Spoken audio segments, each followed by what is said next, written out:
I am Sumit Gupta, and this is Choosing Leadership, a podcast for high performers with big dreams at work and life. This is a podcast for people who know deep inside that there is more. Have you achieved a great deal of success, but on the inside you still feel empty and like an imposter? Do other people see you as a strong leader? And you wonder why it still feels so lonely and suffocating. The aim of this podcast is not to provide you more content, but instead shift the context under which you operate. I dare to speak to the tremendous power which you already have rather than what you believe are your strengths and limitations. This podcast is called Choosing Leadership because that is what leadership is, a choice. And this is the Humble Inquiries series. In this series, Leslie joins me as my co-host to humbly inquire into some of the most pressing challenges leaders are facing today. We have curated these challenges from conversations with hundreds of leaders in the past few months. In each episode of Humble Inquiries, me and Leslie are deliberately going to put ourselves in the uncomfortable space of not knowing the answer and humbly inquiring about these challenges, with the aim to provoke new thoughts, actions, and practices to help us better serve our coaching clients and also help the leader in you navigate these challenges both at life and at work. Hi, Leslie. Hello, Sumit. Nice to see you. Nice to see you again for another episode of Humble Inquiries. Yeah, and today we have a juicy topic, and especially for me, it's quite juicy because of so often that I hear this. So do you want to introduce the topic which we are going to talk about? Sure. Our topic for today is too much to do, too little time. And for this whole series, we asked leaders what their challenges were. And this one came up in many fashions and many formats. And even as you and I talked about it a little bit, I'm one that I find myself sometimes in that boat too. So I'm excited to dive in. Yeah, I think as you said rightly, I think nobody is alien to this. Everybody, all of us have lived or suffered because of this challenge of being too busy or not having enough time to do everything which we want. And it's also quite juicy, as I said in the beginning, because for me, this has been one area where I have made a lot of changes in how I see time. So I think I want to begin with just acknowledging that just in the culture that we live in, this is so much omnipresent, like a dark cloud over us, that almost everybody we see, it's become so natural that we don't even talk about it. Like the work, if you have work, then you will be busy, right? It's taken as expected, right? If you have work, then that's a reality of your life. How else do you also see the same, that it is so omnipresent that it's almost pervading in our culture? It is. And it's almost, if you don't have too much to do, what's wrong with you or what's going wrong in life? And it seems to have that lens to it a bit that makes it challenging because, yeah, I think I'm thinking comparison syndrome a bit of that. If your plate's not too full, what are you doing wrong or why? What are you missing? Anything like that. Yeah, I think you're pointing to something very cultural, that we see being busy or we see doing more as a badge of honor. And we see that if we are not doing more, if we are not doing more than our peers, then that's somehow a weakness or a sign of not being a good professional. So I do see that hovering over like our minds as a cloud, and then that impacts every conversation we have around time, productivity, or time management, and all of these concepts. And as much as it bothers me, I had someone recently ask, "How are you? How is work going?" And I had to catch myself because my instinct was to say busy. It's been busy. And the reality was I wasn't sure how else to explain it. I knew that saying I was busy would just be accepted and being like, "Oh, good for you. That's great that you're so busy." So it really does have that context of badge of honor and acceptance that this is how it should be. Yes, and in fact, if you're not busy or if you have free time, then sometimes people are surprised and they ask what is wrong or what is missing. That's the flip side of it. But I do work with a lot of very successful people, very talented people. And what I have found is that helping somebody do more is never a solution. And you can read all about that in like getting things done, or there are hundreds of ways we can be more productive.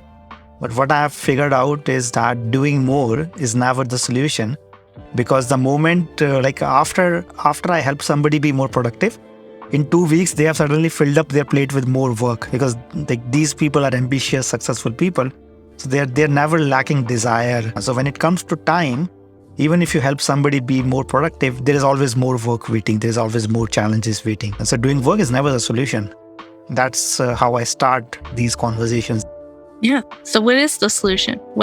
When you start with doing more work's not the solution, where do you go next? I think overwhelm and having this sense of too much to do is basically an invitation to ask better questions. So the natural question is, how can I do more? Right? Or how can I manage my time better? That's a natural question. And we can spend hours talking about that question. But I think this sense of overwhelm is an invitation to ask better questions, that what is it that I actually care about? What is it that I really want to do? And what is it that I'm doing that I should not be doing? Right? So there are a lot of multiple threads around this time. But maybe the first one is that this whole notion of I do not have time, or that time is limited. And I think, like, for me, that's clearly a lie. I know it's very true for people who are stuck in it. It's very real, and it has been the same way for me. Like, when I am stuck in with more work and less time to do, it's very real. Like, you feel the pressure. But at the same time, when I step back, when I can introspect about it, what I've found is that I do not have time is always a lie. It's never the truth. And what questions help an individual to realize that that's a lie, as opposed to just calling them out and saying, you're lying to yourself? That doesn't really feel good. Yeah, so I have a very personal example, right? So if I have a young son, and many times when I am in like calls like these, like he's just outside in the next room, and sometimes he barges in. And then I say that, can't you see Papa is busy, or I don't have time. I use that. But at the same time, if he comes in bleeding, if he's hurt himself, or if I hear him screaming, then immediately I will make time. I will make time to attend to what is really important, right? Every time we are using this language that I do not have time, I think a better, more accurate representation would be that this is not my priority. And this is, I think, a first question which we can ask, and we can really be honest with ourselves, that if I have this question, what are my priorities? What do I really care about? And if this is my priority, if this is high priority, then why am I not doing this? What else am I doing which is not my priority?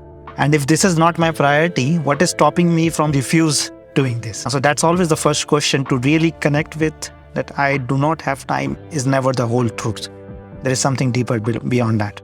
And how much of this is individuals feeling good about the fact that they have so much to do, or they're so in demand, or individuals want their time and their attention, and that then makes it very challenging to say no, to not want to do that, because then they're not maybe needed or appreciated. What happens in that kind of tension that causes too much to do, too little time, as comparison to being able to say no?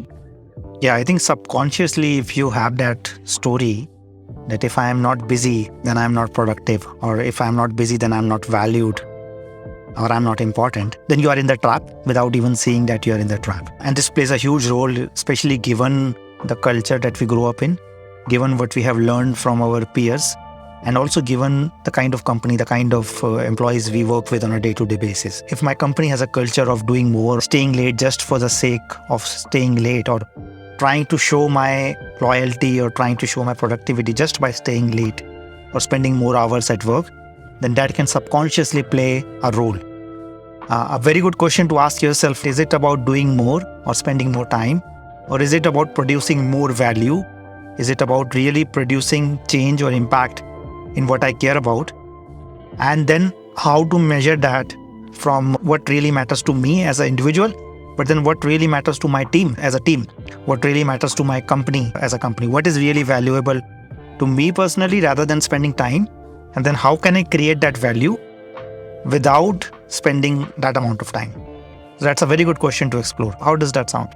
It's helpful. And I think one of the things that I've even explored myself is prioritizing self and my well-being as a component. And so therefore needing the time for that, which then changes my available time for other things. So I'm prioritizing myself, or I'm prioritizing that flexibility to be able to care for myself.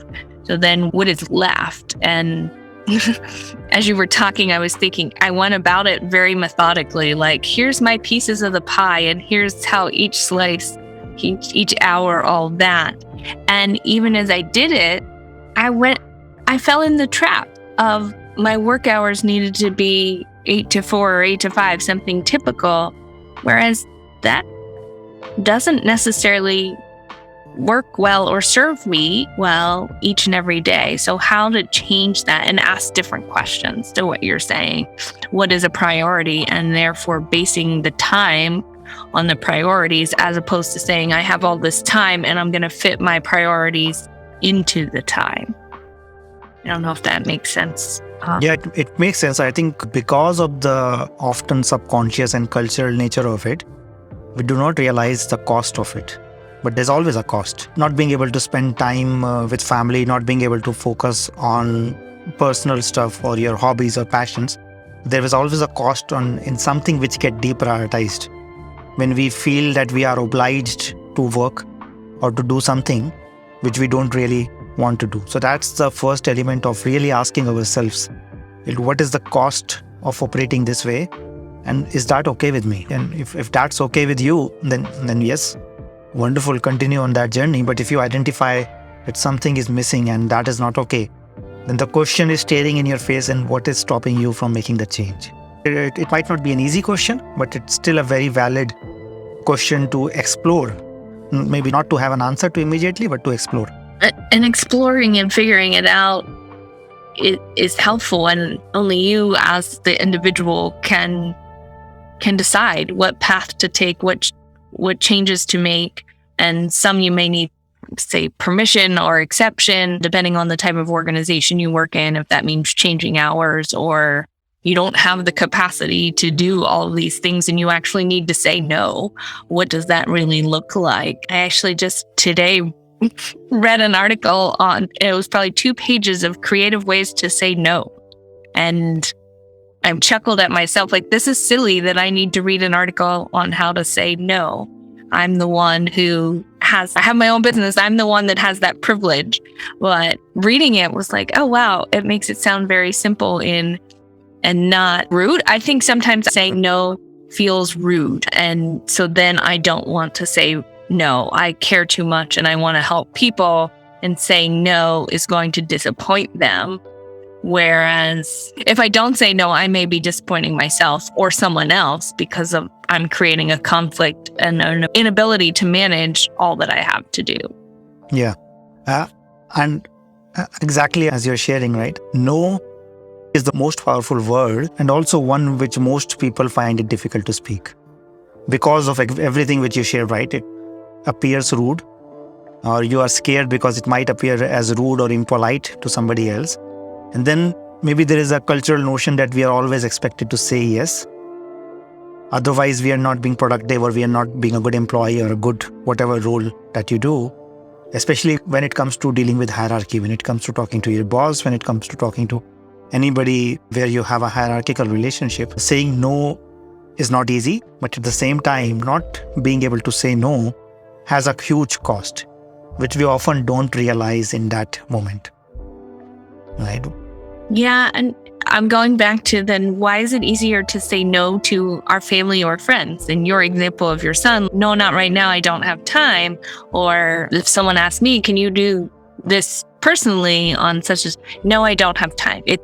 There's a drastic difference in my mind of saying no in that situation as opposed to saying no to a work-related Yes, and I think it goes back to priorities.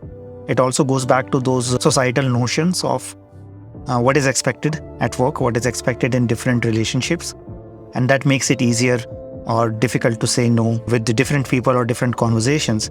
But at the same time, a no is just a no, right? A no is simply a decline to a request. It doesn't mean that you are rude, doesn't mean that you are polite, doesn't mean that you are hardworking, doesn't mean that you're not hardworking, doesn't mean anything unless you make it mean it's something.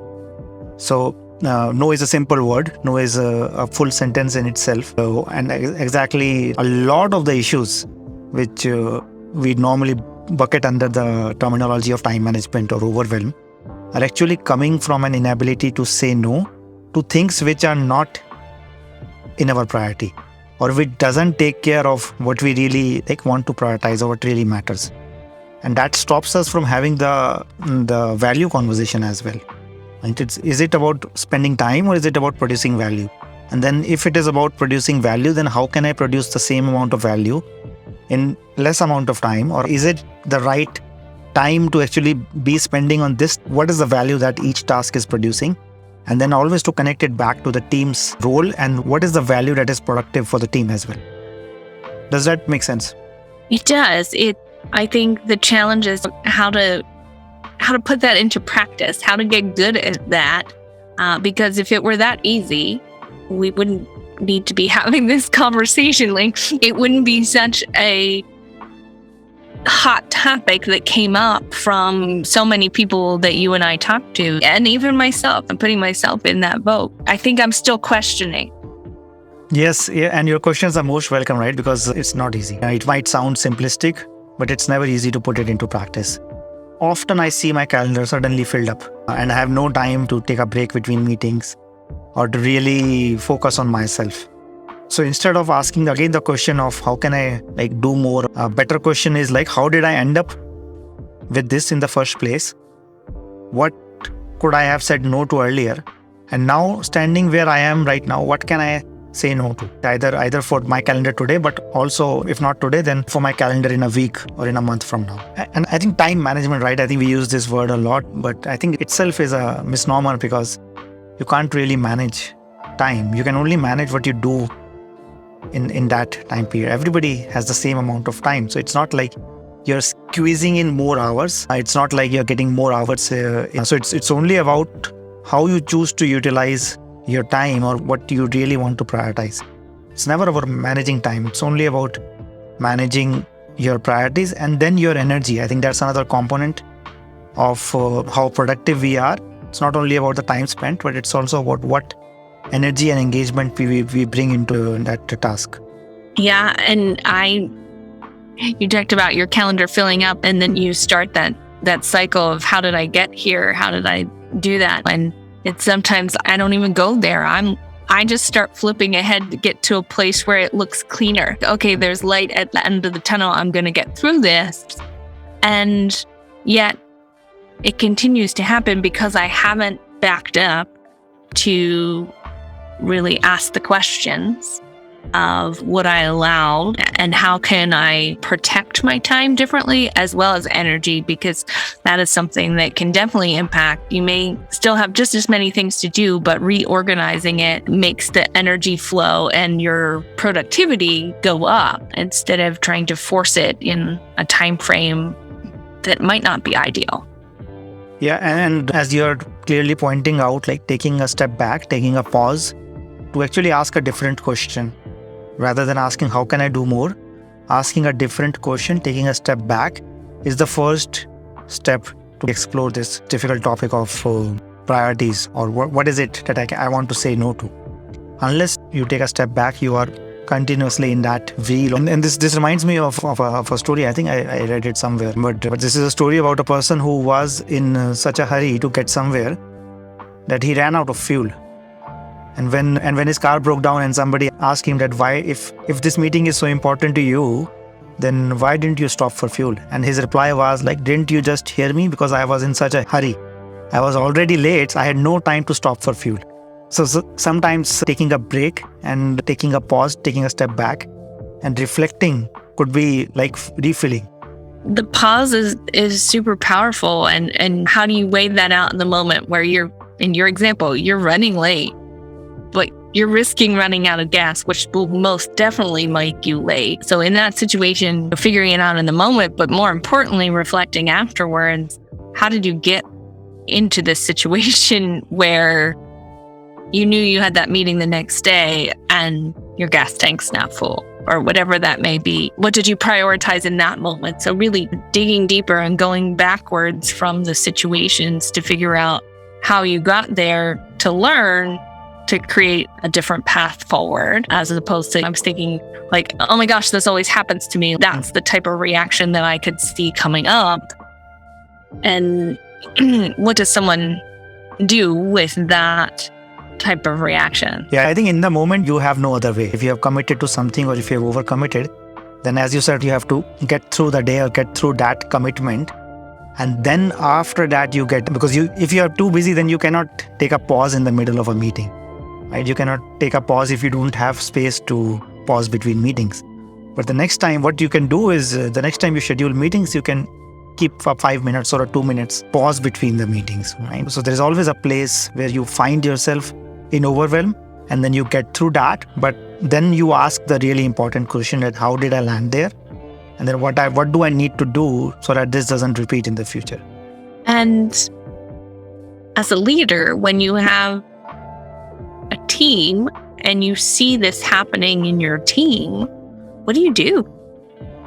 So that's a very good question. And I think this reminds me of a practice, a simple practice, which I invite almost everybody who works with me to do, which is a calendar audit. I go together with somebody on everything in their calendar, and then I try to connect it back to the value it provides for them and for their team. So if somebody is leading a team of 5 people, I go over their calendar, I will mostly see meetings or certain tasks. And then everything that is in their calendar, especially for leaders, it's mostly meetings. Everything in their calendar, how is this connected to the value that the team needs to produce? And also then bringing the long term and short term into the picture. So if you're talking about a quarterly goal or a quarterly, like something which you have identified is the team's value for the business. Now, is every meeting, is every slot in your calendar directly connected with that? And if it's not, then what is stopping you from saying no? And also, do you really need to be in the meeting? Can somebody else from your team, and the same goes for everybody else, everybody who is invited to a meeting, first of all, is that the right length of the meeting? Can this be done in lesser time? And most often the answer is yes. Can we have more structured meeting, like with a clear agenda, with a clear note taking? That actually reduces the time actually required or the time wasted in side conversations. And what I've seen is that when leaders and when teams practice this and slowly build up an ability to say no, they're able to clear 50%, at least 50%, if not more time on their calendar, because they have connected items where they were not involved or the time was not well spent, and they can do the same in less time, or they can simply say no. They can simply say no, this is not connected to our team's goals or the value that the team needs to produce right now, and then we'll tackle it later. So for me, this is a very practical step and something which I practice for myself once every month. Like I will go over my calendar and see how everything is connected with what I am trying to achieve. And if there is something which is not connected, then I will take that out of my calendar or defer it for the future. It's a great practice. And I appreciate that you said about doing it every month, because I was thinking, how do you make it part of your routine and your habit so that you can continue to be that, I'm going to call it like critical of your calendar and your time spent. So you really are working on what matters. I, in the HR space, hear so much about how busy they are or how busy a team is, or from employees saying how busy they see the managers or the leaders and saying they can't find them because they're in a meeting. They can't have access. And what is then the cost of that time spent, not only for that person that's in the meeting, but for everybody else that it's impacting, because they're losing that ability to access each other. Yeah, and I've been on both ends of the spectrum. I've been the person who has no time for his team, and I've also been the person who have asked for time from somebody, and then they have no space in their calendar. So I truly see the severity and the cost that this kind of a situation can have. But I think more moving beyond the personal level, I think this is also a conversation which people need to have together with teams, together with their the people they are working most closely with. That what is it that we really want to produce in this quarter, in this month, and then everything which goes into our calendar, everything which we are spending time, how is it directly related to that? If it's not, then why are we doing this? And then if it's not, then what else can we do? How can we either reduce the time or totally eliminate it? Not an easy practice, but certainly a very fruitful one over the long term. Yeah, and that connecting to the larger scope of the organization is key, because I think we so often can get lost in the weeds of the day-to-day that we're doing this and think that I know from my perspective, maybe don't have a voice, that we can't impact that the leaders are expecting it, that you just get it done. This is what the strategic plan says, or these are the 5 goals that we have to hit this year. So all of this is required to get this done. And how often do you actually ask the question of, do we really need to do this? Or what's the most important thing? How do you figure that out when you do have competing priorities for your time? How do you figure out what is the most important thing? Yeah, so there is no easy answer to that. Right? But what you said, right, that if you know that these are the top 5 goals, then whether you are a leader or whether you are reporting to somebody, it's very important to keep the focus on those 5 goals and then how that relates to what I'm doing right now. So if you are a leader, I think that's a huge opportunity for you to say that everything which doesn't fall into these 5 goals, feel free to say no, or feel free to challenge a particular meeting or decline a meeting. But also as an individual, you can always bring the attention, because nobody's job or even a leader's job is never to keep their team busy or is to get them to work more hours. It's always to produce value which is important or which is meaningful for the team and the company.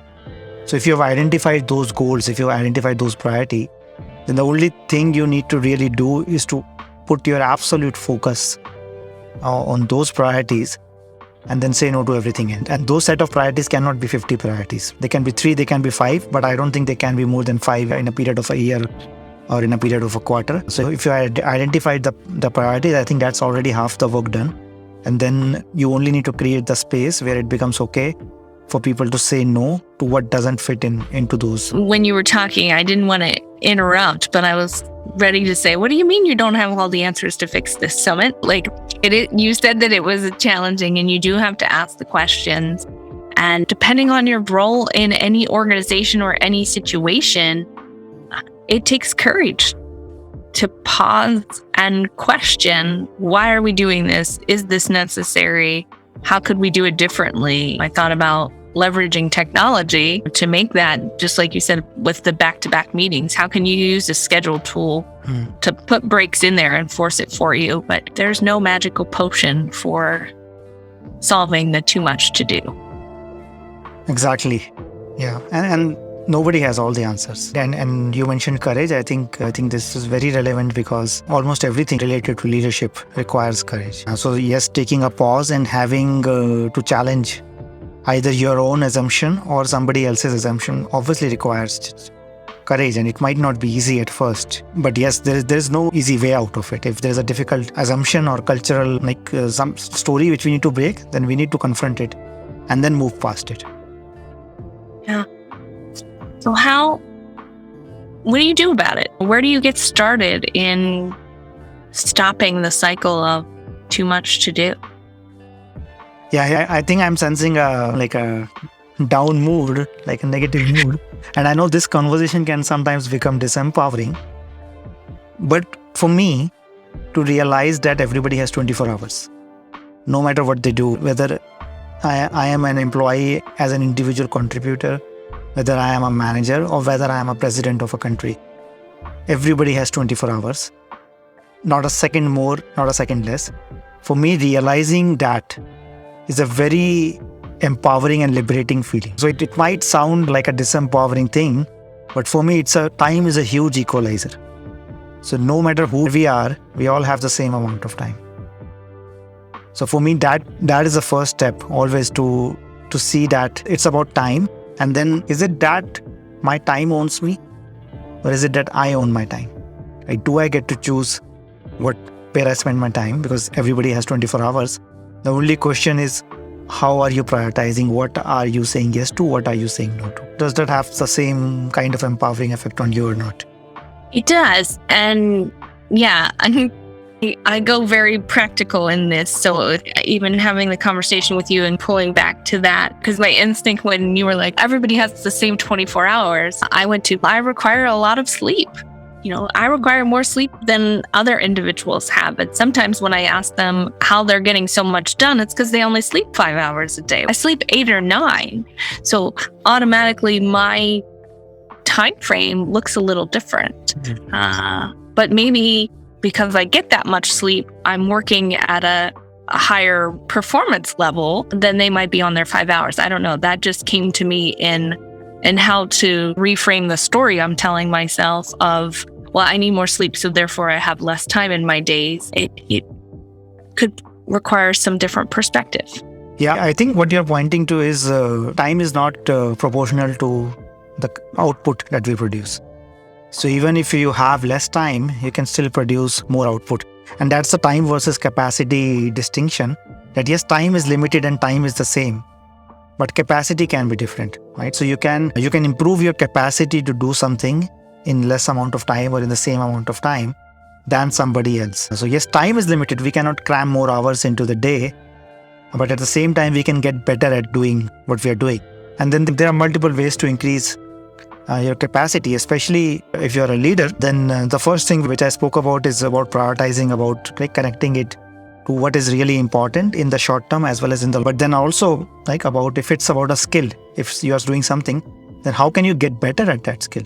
How can you do something equally good in less amount of time? So this might be about investing, again, refilling the tank, or investing in your own skills, or how can you change the format of what you're doing to be able to do something differently that you can do it in less time. Like, to give you an example, big companies always have a lot of employees, so they always have a lot of man hours. But whenever a startup comes, they by definition do not have those same amount of employees or the man hours, so they never have time in terms of resources. But the way they do it is they innovate on the business, they innovate on the technology, and that allows them to serve the same business, same market which the bigger competitor has been dealing with in a traditional way. So anytime, how can you innovate in what you are doing? How can your team innovate in what you're doing? Maybe by introducing a new practice, maybe by introducing a new tool, maybe by using a new tool differently. But all of these are good questions to ask yourself, rather than just asking, how do I fit in more? How do I cram in more work? Or how do I get more time? How can I actually be more productive? How can I actually increase my capacity without increasing? Yeah, and that innovation is a great one to explore that. But what also came to my mind was your gifts. So my gifts for doing certain tasks or aspects or responsibility are very strong, and therefore I can do them more efficiently time-wise when you look at time, and still have a good output where maybe someone else cannot. So how, as a leader, do you look at the gifts of the individuals on your team and kind of reshuffle responsibilities so that those with the gifts in that area are utilizing it? I know when I was leading a team, I kept saying, I need to work on my writing abilities. And my coach asked me, what makes you think that? There was a lot of assessments in that story of my writing wasn't good and takes a lot of time and all of that. And through the questions, I was reminded that I had someone on my team who writes incredibly well. And so why was I spinning my wheels and spending all of this extra time to write something when she enjoyed it and was really good at it? And then I just needed to edit. And so my time went from incredibly large to a shorter amount of time. and someone else got to use their incredible gift. So as a leader, how can you look at it perhaps through that lens of not only innovation, but also talent and technology? Yeah, I think that's what teamwork is. That's what it means to be on a team, to pick up tasks or to adjust tasks based on what are we good at, what are we comfortable at, and what are our unique skills, talents, and strengths. And what you are sharing in that story is a perfect example of a team gelling together and adjusting it. And this could be like a frequent adjustment to serve the team rather than to serve like the individual. Like, I have to do this because this is my role, versus the team has to produce this. Now, what is the best way to produce this? Asking a very different question can actually lead to very different answers. And have you ever heard of energy audit? It's a tool which Tim Ferriss mentions in his podcast. I am not familiar. I've heard the term, but I'm really not familiar. Yeah, so it basically talks about the same strengths and weaknesses, but from a point of work which gives you energy and work which takes away energy from you.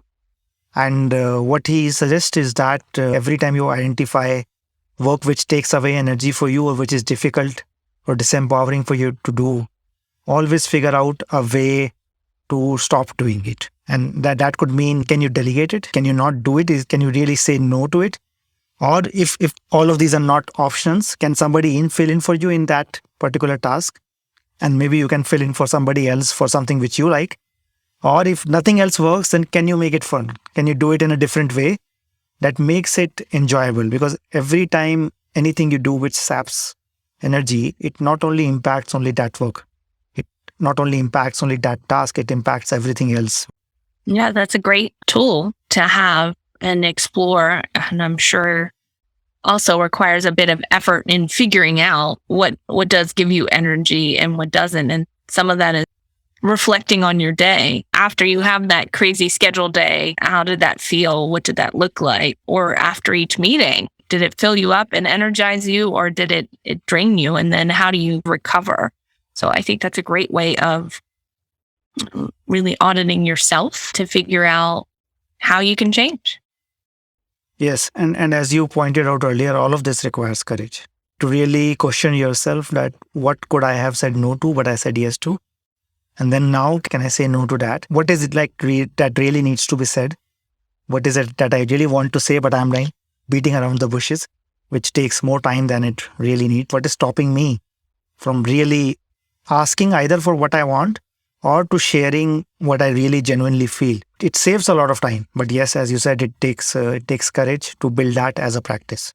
We may have briefly mentioned it, but that those stories you tell yourself and the assessment you're making of, I'm not good at my time management, or I'm not good at saying no, all of that, questioning it and changing it to have a different perspective. Again, using courage, but really shifting that so that you can frame it in the positive of what you are good at and leverage those strengths to, overcome this hurdle of too much to do. Yeah, and also since everybody is facing this, you're not alone. So asking for help or asking for support from your peers, from your colleagues, your manager, with your team also makes it less challenging than if you were to just deal with this problem in your own individual space. So it's also about involving other people in the conversation. And as you said, to not get sucked into old assessments or stories about if I'm not spending time, then I'm not a good worker, or I'm not being productive, or I'm not being busy. And somehow that's related to my capability as a professional. Yeah. And I thought of vulnerability because as the leader, it might take the leader being vulnerable and saying, I can't get it all done. I need help. And that your team might finally say, thank you for admitting this, that as a team, they're all drowning too. So have the courage and show that vulnerability so that they know it's okay to question it as well. Yeah. In fact, every courageous act is a vulnerable act as well. And courage requires that vulnerability, even as something as simple as that I need help, or I don't know what is the answer. This is a courageous question to ask yourself.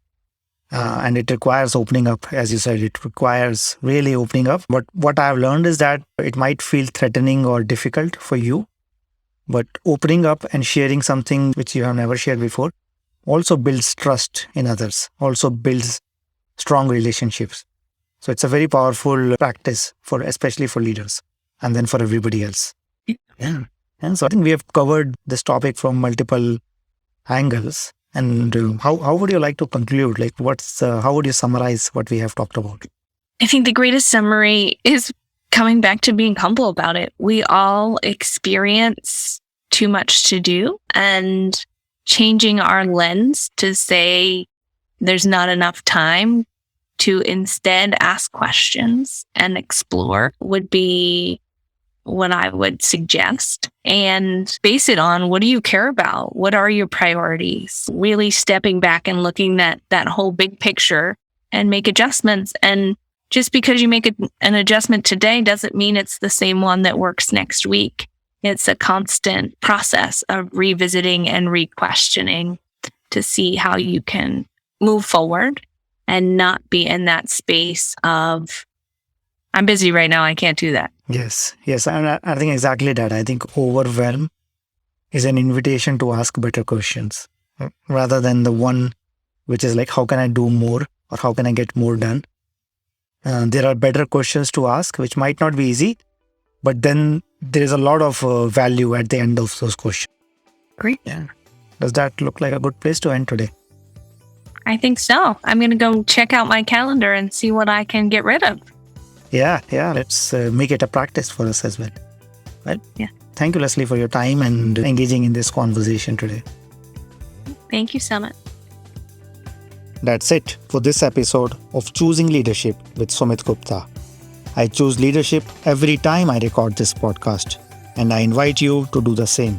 I invite you to design a life of joy, meaning, pride, and satisfaction, not just for yourself, but also for those around you. This is what I do most naturally, to lovingly and gently provoke you, to help you see your own light, to help you see what you are already capable of. I say what might be uncomfortable for me to say or for you to hear, to show you that all our dreams which have been on hold are within our grasp. If you like the sound of it, do not forget to leave a rating. I invite you to subscribe to my newsletter at deployyourself.com/newsletter. You can also reach out on LinkedIn, Twitter, and Facebook to share any other comment or feedback. I want to thank everyone who contributed to making this show a reality. And thank you for listening. Always remember that you are enough, you are loved, and you matter. This is Sumit. Until next time, keep choosing leadership.